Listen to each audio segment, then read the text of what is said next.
मेरा जन्म स्थान छत्तीसगढ़ है और मैं एक छोटे से मार्जिनल किसान के परिवार में पैदा हुई थी।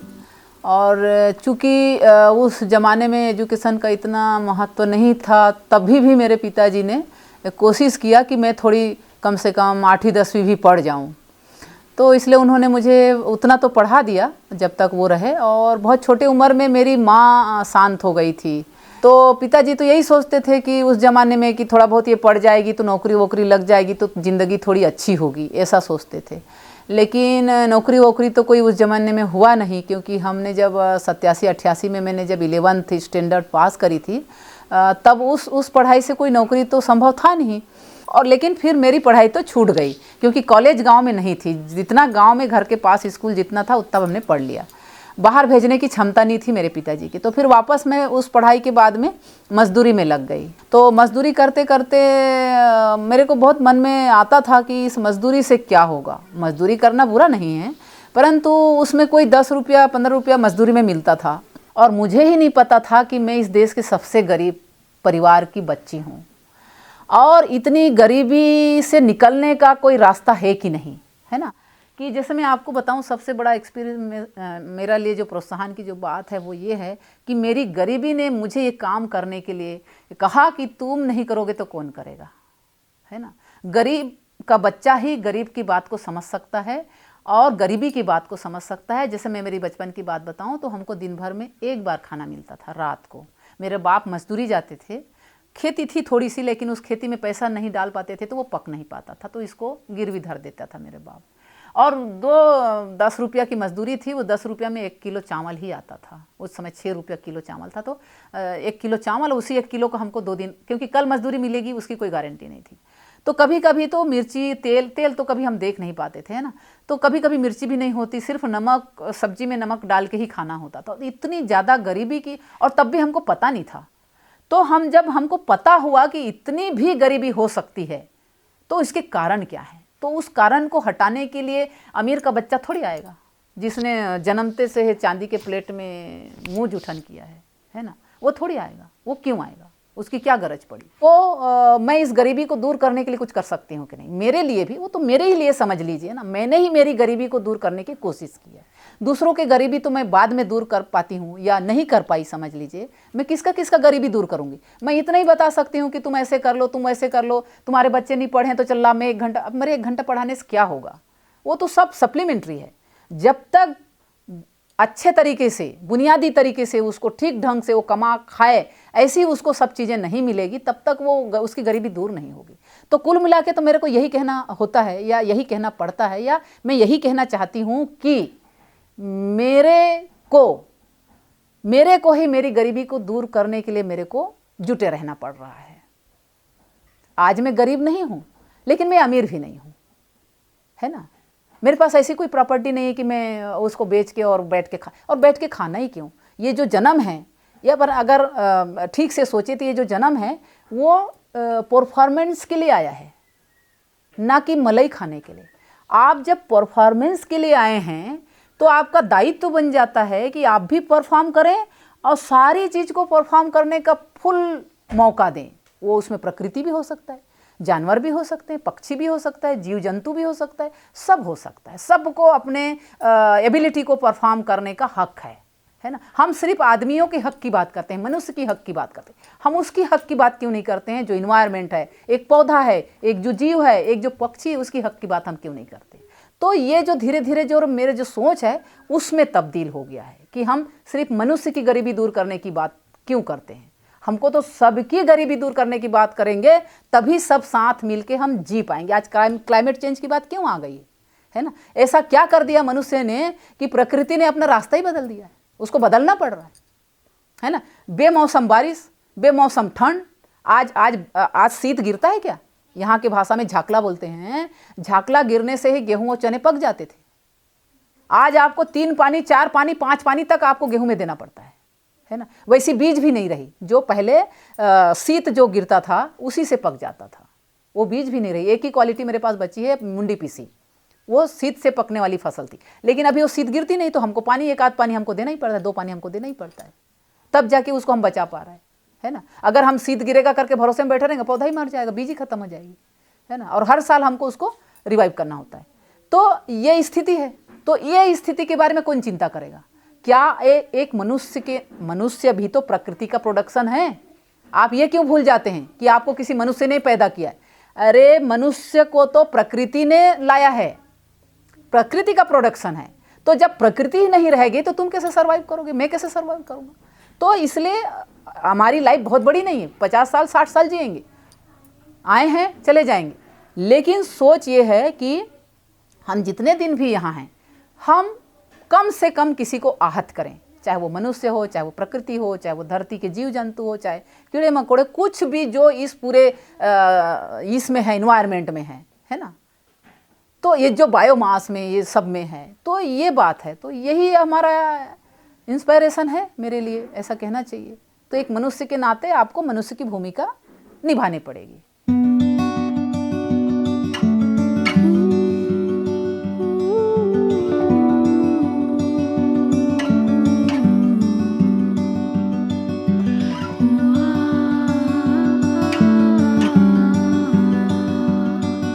तो लेकिन फिर उसके बाद ऐसी एक एनजीओ के संपर्क में आई जिसका नाम प्रयोग है, वो छत्तीसगढ़ में है और आजकल वो एकता परिषद कहलाता है। उसको पीवी राजगोपाल जी चलाते हैं, उस ज़माने में भी चलाते थे, अभी भी चलाते हैं। वैसे लैंड राइट्स मतलब ज़मीन के अधिकार के ऊपर उनका विश्व स्तरीय यात्रा भी निकला था और कई बार दिल्ली तक भी उनकी कूच रही है कि लोगों को अधिकार मिलना चाहिए ज़मीन पे, ऐसा करके। तो वो हमारे गुरु रहे मेरे को इस पूरे इस रास्ते में आने के लिए, कहना चाहिए। और एक मेरा गांव के पड़ोस में एक गांव का भाई था जो उस एनजीओ में काम करता था। उस संस्था में वो काम करते थे। तो उन्होंने देखा कि बहुत पढ़े लिखे लोग तो संस्थाओं में काम नहीं करेंगे क्योंकि उसमें तो पैसा कम मिलता है। तो इसलिए उसने हमको कहा कि कम पढ़े लिखे लोग हैं तो यही लोग, ऐसे ही लोग इसमें काम करेंगे। और उन्होंने हमको उसमें जोड़ा और जोड़ा तो हम उसमें लग गए काम पे। हमको एक मतलब यूँ समझिए कि गांव से हम पहली बार निकले थे और हम ट्रेन में भी पहली बार चढ़े थे। तो हम उस संस्था में पहुँचे, वो तिल्दा में है वो संस्था, आज भी है, चल रहा है। सीखने का बहुत अवसर दिया हमको कि दुनिया कैसी है, दुनिया चलती कैसी है और गवर्नमेंट क्या है, विश्व कैसा चलता है, राजनीति क्या है, समाज क्या है। इस तरह से शिक्षा, स्वास्थ्य, इस सभी के बारे में वो लोग पूरा हमको ट्रेनिंग करते थे, बताते थे कि अपन को कैसे अपने पैर पे भी खड़े होना है ना। और एक लड़की के नाते हम सेटल हो गए। फिर उसके बाद मैंने रतलाम भी गई, रावटी ब्लॉक में। मेरे राजा जी ने कहा कि तुम क्षेत्र को बढ़ाना है तो एक लीडरशिप का बात है ना। तो वो दिख जाता है ना कि 10 लड़कियां हैं, उनमें से कौन है जो ज़्यादा एक्टिव है वगैरह वगैरह। तो ऐसे हम कुछ लड़कियां थी जो बहुत एक्टिव थी। तो उन लोगों को वो लोग आगे आगे करते थे कि ट्रेनिंग में भेजना है तो इनको भेजना है, कहीं जाना है तो इनको भेजना है, कलेक्टर से बात करना है तो इनको भेजना है, ऐसा सब। सचिवालय में सचिव से, मुख्य सचिव से बात करना है तो कौन जाएगा वगैरह वगैरह। तो ऐसे सब करके हमको बहुत अच्छा लगता था। हमको लगता था कि इतना एक्सपोजर हमको तो कभी नहीं मिला।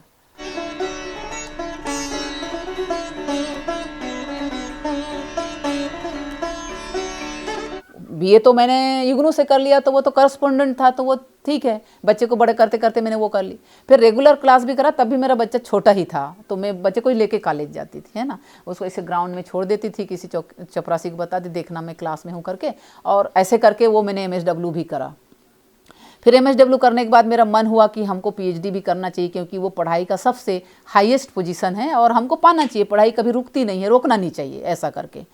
और कहाँ करना है, तो हमने तय किया कि ऐसे जगह करना है जहाँ हमको हमारी अस्मिता को हम समझ सकें। हम हर कोई के कॉलेज में हमको नहीं करना है, ऐसा करके हमने तय किया।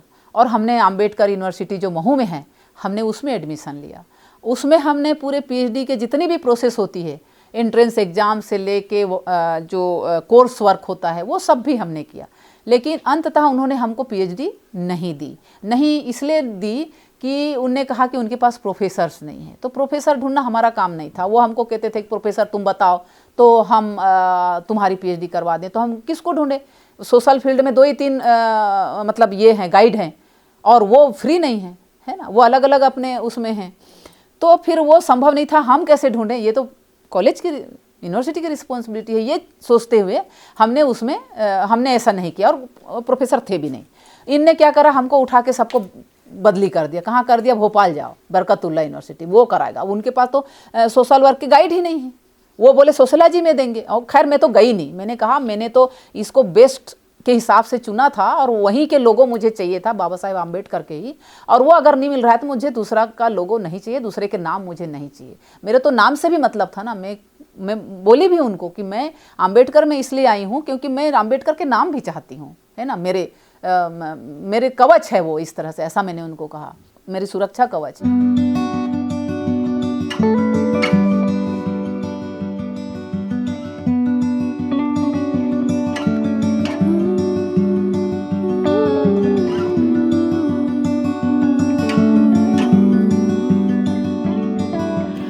तो सब काम एक साथ चल रहा था, तो ऐसे 3 दिशा में मैं घूमती थी।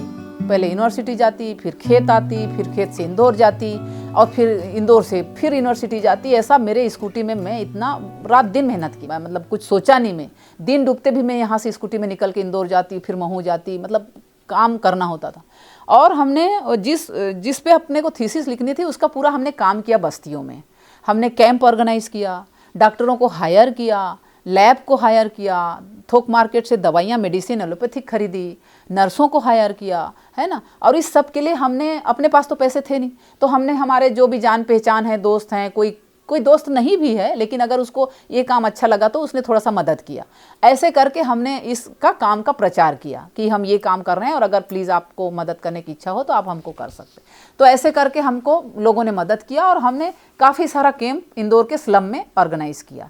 और हमने इंदौर के बाहर भी किया। कलकत्ता में भी मैंने कालीघाट में किया, जो वेश्याएँ होती हैं ना, वेश्या औरतें, उनके बीच मैंने ये रिप्रोडक्टिव हेल्थ का कैंप किया। और राजस्थान में चित्तौड़ में वहाँ एक प्रयास नाम का संस्था है, उनके इलाके में भी मैंने ये काम किया। और फिर इसी एरिया में भी यहाँ भी एक कैंप किया। इधर गांव के पास के गांव 3 किलोमीटर दूर, वहाँ भी एक कैंप किया। स्लम की क्या स्थिति है औरतों की स्वास्थ्य की, और गांव की औरतों की स्वास्थ्य की स्थिति क्या है। तो इसलिए ये सब काम किया और इसी का डाटा को हम पीएचडी में इस्तेमाल करना चाहते थे कि वो सोशल साइंस यूनिवर्सिटी है, और चूँकि सोशल साइंस के सारे ये काम हो रहे हैं पुअर विमेन के साथ में, तो ये उनको उस तरह से भी एक देखना था, पर वो उन लोगों ने वैसा कुछ नहीं देखा। और उसके खिलाफ भी हमने काफ़ी लड़े। जब हम लोगों को ट्रांसफ़र किया, जब हम लोगों को कहा कि हम पीएचडी नहीं दे सकते, तब हमने काफ़ी वहाँ पर धरना आंदोलन किया, भूख हड़ताल तक किया, है ना। लेकिन उसका कुछ नतीजा नहीं निकला, सब 0 बटे सन्नाटा हो गया। कहा ये भी एक अनुभव है, हमको जानने को तो मिला कि गवर्नमेंट, हमने तो प्राइवेट कॉलेज में एडमिशन नहीं लिया था क्योंकि प्राइवेट कॉलेज का तो भरोसा ही नहीं कि कभी भी दिवालिया हो जाए, है ना। तो हमने गवर्नमेंट कॉलेज में एडमिशन लिया था कि एटलीस्ट ये ऐसा नहीं करेगा, है ना। और वहाँ भी ऐसा हुआ। तो मतलब ये बात क्या जताती है? बात यही जताती है कि आपको एजुकेशन का कोई राइट्स नहीं है। राइट टू एजुकेशन बोलते हैं, हायर एजुकेशन की भी। तो हम तो पढ़ ही नहीं पाए। हम जिस डिग्री के लिए जाना चाहते थे, जो बेस्ट, मतलब कहना चाहिए कि आप एजुकेशन के एक टॉप में जाना चाहते थे, हमको जाने नहीं दिया गया। हमको फिर हाईकोर्ट जाना पड़ा और माननीय उच्च न्यायालय ने हमारे पक्ष में आदेश दिया और फिर यूनिवर्सिटी को हमको पीएचडी देनी पड़ी।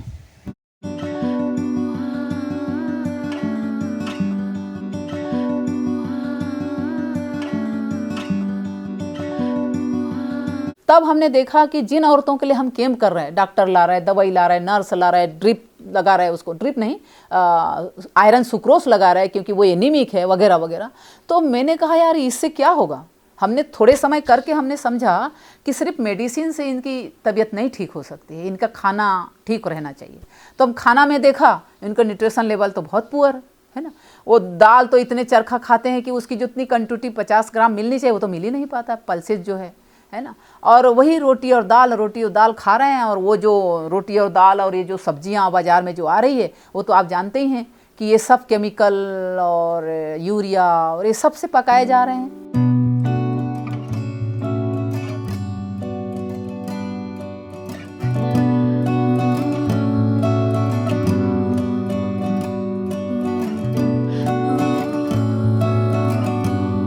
ये दवाई मेडिसिन जो एलोपैथिक है वो भी ज़्यादा लेना तो अच्छा नहीं है। और एक ही बार में औरतों की हालत जो है सुधर नहीं रही थी। हम एक महीने में एक ही कैंप कर रहे थे एक बस्ती में थे, और यहाँ तो सवाल ही नहीं। यहाँ जो उदयनगर में जो अस्पताल है उसमें बहुत कम सुविधाएं हैं ना। एक डिलीवरी का प्रोसेस थोड़ा बहुत ठीक से हो पाता है अभी आज की तारीख में, पहले तो इतना भी नहीं था। तो लेकिन और बाकी सुविधाएं नहीं हैं कि अगर हम खाना ही ठीक से नहीं खाएंगे तो हम तो बीमार होते रहेंगे ना। हम अगर किसी चीज़ का प्रिकॉशंस नहीं वापरेंगे तो भी हम बीमार होंगे। तो वो एक अवेयरनेस के हिसाब से भी था। और दूसरा खाना, तो अगर आप कहते हो कि ये जो खाना आपके सामने आ रहा है वो तो इतना शुद्ध नहीं है, तो आपको तो करके दिखाना पड़ेगा ना, आपको बताना पड़ेगा फिर शुद्ध क्या है। भाई आप कहने से तो नहीं काम चलेगा कि ये शुद्ध नहीं है। और इतने सारे किसान को आप नहीं कह सकते कि तुम शुद्ध बनाओ, वो काहे के लिए शुद्ध बनाए। उसको तो भाई उसकी खेती में जो वो कर सकता है, जो सब साथी करते हैं उनके गांव के लोग, वैसे वो देखा सीखी सब करते रहते हैं, है ना। तो फिर हमको एक आ गया मेरे सामने बात कि मेरे को तो दिखाना पड़ेगा कि शुद्ध खाना, शुद्ध खेती और शुद्ध ऑर्गेनिक कैसे हो सकता है। अब फिर उसमें भी हमने सोचा कि ऑर्गेनिक में भी क्या क्या गेहूं को ही हम ऑर्गेनिक करेंगे या मक्का को ही हम ऑर्गेनिक करेंगे। यही तो कुछ बीजें बची है ना जो हाइब्रिड में चली गई है। और ऑर्गेनिक में जो बहुत सारी बीज थी इंडिजीनियस, वो तो ख़त्म सा है लगभग। ऐसे इलाकों में वो बीज मौजूद है जहाँ पे रास्ता नहीं है, सड़क नहीं है, पानी नहीं है, बिजली नहीं है, मजबूरी से बचा हुआ है, ऐसा आप कह सकते हैं, चाहे मजबूरी से कहें कैसे भी, परंतु उस इलाके में वो इंडिजीनियस बीज जो है बचा हुआ है। तो इंडिजीनियस बीज में है ज्वार, बाजरा, है ना, रागी, कोदो, कुटकी, बट्टी, राला, भादी, ये जो लिटिल मिलेट जिसको कहते हैं, है ना, मोटा अनाज और ये छोटा अनाज, ये सब बचे हुए हैं। वो उनका खाना ही वही है, क्योंकि गेहूँ बोएंगे तो पिसाएंगे किसमें, और घट्टी में पीसना मुश्किल है। तो ज्वार बोना जरूरी है क्योंकि वो घट्टी में आसानी से पीसाता है। मशीन तो है नहीं तो वो निकालें किसमें, तो इसलिए वो लोग भादी, बट्टी, राला जो मतलब अपने हाथ से निकल सकता है, ऐसी फसल वो लोग बोते हैं और ऐसी फसल वो खाते हैं। ठीक है, बीमार हो जाते हैं तो उनकी मुश्किलात तो बहुत बढ़ जाती है। वो खाट में उसको डाल के 4 लोग उसके कंधे में करके अस्पताल तक पहुंचाते, तब तक तो मौत ही हो जाती है। ऐसे बहुत सारी मौत भी डिलीवरी में हो जाती है। तो वो सब था। तो मैंने कहा कि अगर हमको खेती ही करनी है, न्यूट्रिशन को हमको ठीक से आकलन करना है, हम चाहते हैं कि औरतों के हाथ में अच्छा खाना आए, नियंत्रण, जैसे कि पहले की बात है ना कि पहले पूरी जो खेती है वो औरतों के हाथ में थी, है ना। क्योंकि आप अगर थोड़े और पीछे जाएं, आई थी तो खेती से आई थी, है ना। तो वो खेती के बीज कहाँ से आया था, ये तो उस युग में एक जगह रहने की तो प्रक्रिया थी नहीं। शिकार करो जानवर का और खाओ, तो खाना को रख भी नहीं सकते थे। और चूंकि उस समय ऐसा था कि मनुष्य के जो जितनी बड़ी टीम होगी वही उसकी पूंजी थी, पैसा कौड़ी, कुछ मशीन हथियार तो कुछ था नहीं। तो जितनी संख्या होगी उतनी उसकी ताकत होगी। तो बच्चे को इसलिए वो लोग को बचाना बहुत ज़रूरी होता था। वो टीम का ही, ग्रुप का ही बच्चा होता था, समूह का ही बच्चा होता था। वहाँ ऐसे कोई डिसाइडेड नहीं था कि कौन सा बच्चा किसका है। ये तो बाद में आई है, जब एग्रीकल्चर आया है और मेरिज की जो संस्था इस्टेब्लिश हुई है उसके बाद ये सब आया है ना। वो जो सेटलमेंट के बाद ये सब चीज़ें आई हैं। जैसे पशुओं को इन लोगों ने एनिमल हस्बेंड्री जिसको कहते हैं, पशुओं को नियंत्रण में किया ताकि खेत में काम में लगा सकें। और फिर जैसे जैसे उनकी खेत में एक्सेस होने लगी, फिर उस संपत्ति का मालिक कौन होगा वो डिसाइड हुआ। तो संपत्ति का मालिक कौन होगा उसके पहले ये डिसाइड हुआ कि उसकी पत्नी कौन होगी। मतलब ऐसा नहीं कि आप किसी के साथ जाके किसी का बच्चा करके आप प्रॉपर्टी का मालिक बनाएंगे, ऐसा नहीं हो सकता। तो वो मैरिज की संस्थाएं, प्रॉपर्टी का मालिक, है ना, ये सब उस पहले की जो कृषि के सेटलमेंट की प्रक्रिया आई वो उस दौर की बात है। तो वो उसके पहले मैं थोड़ा सा जानना चाहती हूँ कि ये बीज सेलेक्ट कौन किया था। आज तो हमको पता नहीं है, बहुतों को नहीं पता है। जो लोग हिस्ट्री पढ़ते हैं या जो लोग इस सेक्टर को पढ़ते हैं वो लोग जानते हैं, या जो लोग बहुत रिसर्च करते हैं वो लोग जानते हैं। स्कूलों में तो ये सब बताया नहीं जाता। स्कूलों में तो ये बताया जाता है कि भाई तुम पढ़ाई करो, रट रटा के 90% लाओ और नौकरी मांगो, है ना, यही बात है ना। क्योंकि उनके एडमिनिस्ट्रेशन को चलाओ, तुमको कुछ सोचने की जरूरत नहीं, ऐसा सब पाए।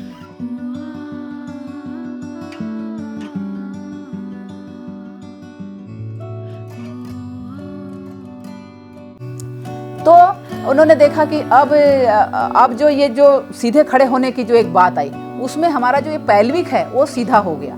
पहले तो वो ऐसा था, आज भी आप देखते हैं कि जानवरों की डिलीवरी में कोई मुश्किलात नहीं होती है, तो वैसे मनुष्य का भी पहले था। लेकिन जब वो सीधे खड़े हो गए 2 पैर से और चलने लगे, तब ये महिलाओं को ये दिक्कत आने लगी, पैल्विक सीधा।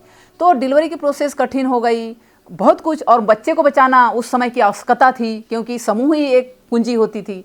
तो उन लोगों को प्रेगनेंसी के समय एक जगह, घर बार तो कुछ होता नहीं था, एक जगह कहीं रहने का अवसर मिलता था डिलीवरी तक, और उस बच्चे को थोड़ी देख रेख के लिए थोड़े बड़े होने तक। अब जब ये पैल्विक हमारा जो सिकुड़ गया तो बच्चे का जन्म मुश्किल हो गया। और बच्चे का जन्म मुश्किल हो गया तो उसका जो ये सिर है ना, वो प्रकृति के हिसाब से डेवलप हुआ, वो छोटा ही हुआ, तब जाके डिलीवरी हो सकती है। फिर डिलीवरी के 6 महीने के अंदर में, आज भी अपन कहते हैं ना कि 6 महीना में उसका पूरा ब्रेन जो है फुल विकसित होता है। ऐसा कहते हैं ना। तो उसको वो 6 महीने भी, साल भर भी उसको देना था कि ताकि बच्चे ठीक से विकसित हो। और वो हेल्पलेस होते थे ना, आज भी हेल्पलेस होते हैं मनुष्य के बच्चा जानवर के बच्चा की तुलना में। जानवर का बच्चा तो आधा 1 घंटा में चलने लगता है ना, दूध पीने लगता है। और हमारे बच्चों को तो हमको कई साल, मतलब अगर ऐसा देखें बड़े घर के बच्चे तो वो तो 20 साल तक बच्चे को पकड़ के ही बैठे रहते हैं ना, कब तक नौकरी लगेगी, उसका शादी करेंगे, तब उसको सेटल करेंगे, फिर उसके बच्चे को रखवाली में लग जाते हैं माँ बाप, ऐसे सब चलते रहता है। तो उस जमाने में बच्चा ही पूंजी था, तो बच्चे को बचाना जरूरी था। तो महिलाएं एक जगह रहने लगी। जब एक जगह रहने लगी तो वो खाली समय में बच्चे का देखभाल के बाद जो समय बचता था, वो ये चाराओं को, बीजों को इकट्ठा करने लगी। ये सब चारा के ही बीज है, जिसको आज हम अनाज कहते हैं, जिसको आज हम कहते हैं कि ये हमारा प्रॉस्पेरिटी के मूल है, वो चारा का ही बीज था बेसिकली।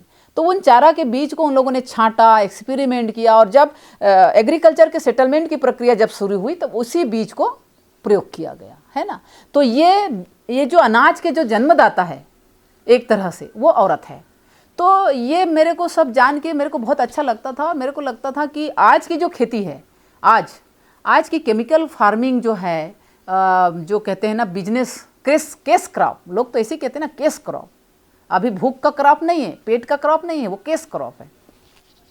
तो मेरे को लगता था कि वो जो दौर था जिसमें पूरा अनाज उनके नियंत्रण में था, बीज कैसे रखना, कौन से जगह में कौन सा बीज बोना, कितनी बारिश हो रही है, उस हिसाब से कौन सा पकेगा, कौन से बीज को कितना सुखाना है, कब देखना है उसको, बीच में उसको रखरखाव का तरीका कैसा, ये सब औरतों के हाथ में था।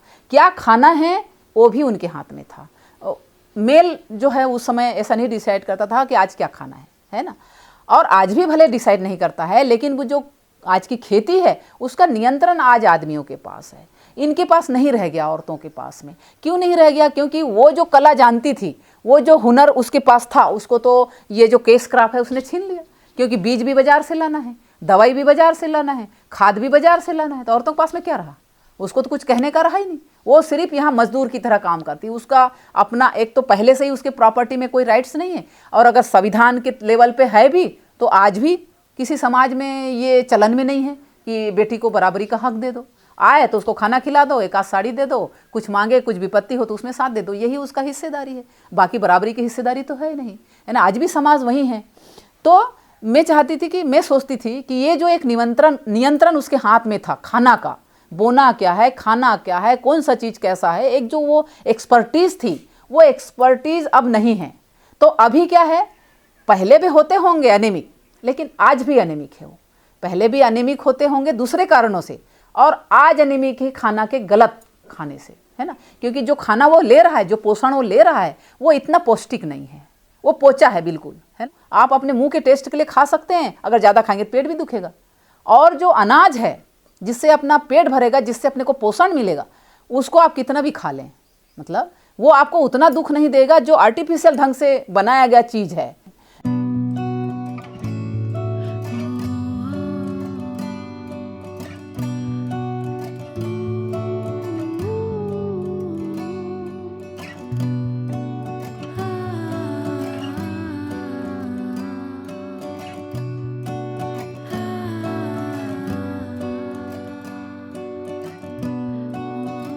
कुल मिला के बात यह है कि वो हेल्पलेस से और ज़्यादा हेल्पलेस हो गई। मतलब उसके हाथ में कुछ भी नहीं। अभी जैसे जो अनाज पकता है ना, अभी जैसे गेहूँ निकलेगा, मशीन से निकलेगा और पूरा पैकिंग होके ट्रैक्टर में भरा के मंडी में पहुंच जाएगा।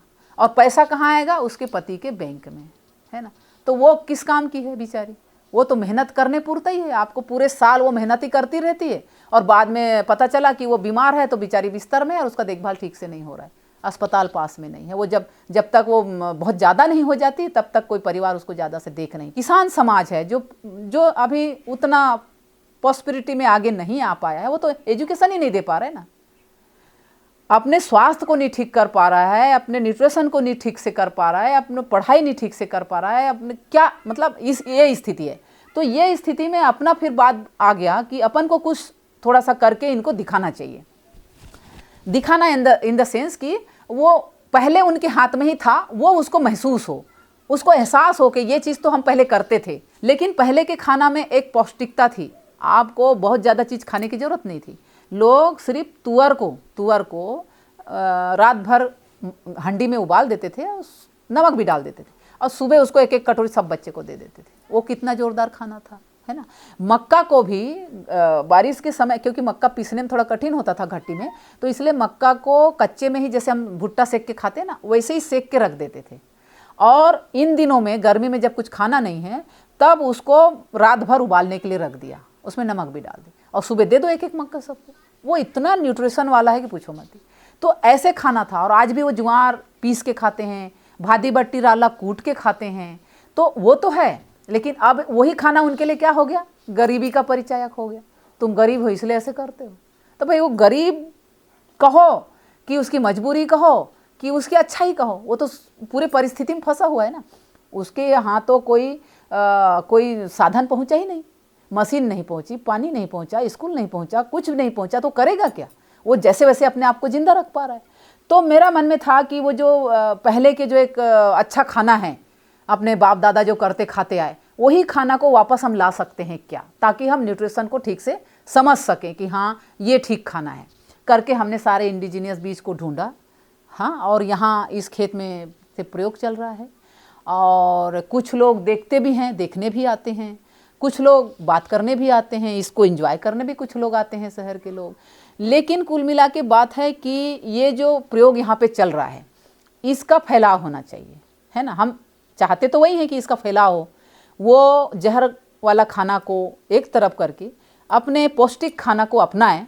और जो औरतों के पास हुनर है, उत्पादन का एक गुण होता है औरतों के पास, उत्पादक का, और वो आप उसको, वो बच्चा पैदा करती है, उससे तो आप सीधे तौर से समझ सकते हैं। लेकिन वो किसी भी चीज़ का उत्पादक है, वो महिला वैसा है। तो उसके उत्पादक के जो ये गुण हैं रख रखाव के, उसको वापस उनके हाथ में आए और हमारे इस प्रयोग को देख के उसको फीलिंग हो कि हाँ हम पहले करते थे, मेरी दादी करती थी, मेरी माँ करती थी, आज हम सब छोड़ दिए हैं, लेकिन इसको हम वापस ला सकते हैं। ऐसा अगर उसको एहसास होता है और लगता है किसी दिन कि नहीं हम थोड़ा ज़्यादा नहीं तो थोड़ा तो अपने लिए कर लें, ऐसा, तो ये एक बड़ी जीत हो जाएगी मेरे सोच का, है ना। तो इसलिए फिर इस बार हमने क्या किया, कोशिश तो हम हर साल करते हैं कि ये जो ऑर्गेनिक चीज़ें हैं, हम बीज भी बेचते हैं और बीज भी बांटते हैं। हमको सर्टिफाइड करके हमको मार्केटिंग नहीं करना है, हमको तो लोग अपनाएं इस पूरे चीज़ को, इस चलन को जो छूट गया है। औरतों के हाथों में जो कंट्रोल था वो चला गया है, वो कंट्रोल उनके वापस आए और एटलीस्ट वो अपना खाना अच्छे से खाए, क्या खाना है वही तय करे, ऐसा हम चाहते हैं। तो इसलिए इस बार हमने कुछ किसानों को राजी भी किया कि ऑर्गेनिक तरीके से करो। और जो ये मेरे पड़ोसी वगैरह हैं, कुछ मेरे जान पहचान, बहुत सालों से मैं यहाँ हूँ ना, तो मेरे को बहुत लोग जानते भी हैं, तो कुछ लोग मेरे से बीज भी ले जाते हैं, करते भी हैं, लेकिन वो बड़े स्तर पर नहीं कर पाते क्योंकि औरतों के हाथ में खेती का कंट्रोल नहीं है। तो अभी वो फोर्सफुली अपने आदमी को या अपने परिवार को कन्विंस नहीं करा पाती है कि ये चीज़ करनी है ना। तो यही एक थोड़ी सी दिक्कत आ रही है कि कैसे एक जो परिवार है, एक जो छोटा किसान है, यहाँ तो सब मार्जिनल किसान है, 1-2 बीघा 3 बीघा का, तो उनको कैसे हम राजी करें और ऑर्गेनिक की तरफ कैसे बढ़ें और इंडिजीनियस बीज की तरफ कैसे बढ़ें, ताकि सबका न्यूट्रिशन लेवल बच्चे से लेकर बड़े तक का अच्छा हो। यही है मेरा सोच और देखते हैं आगे क्या होता है।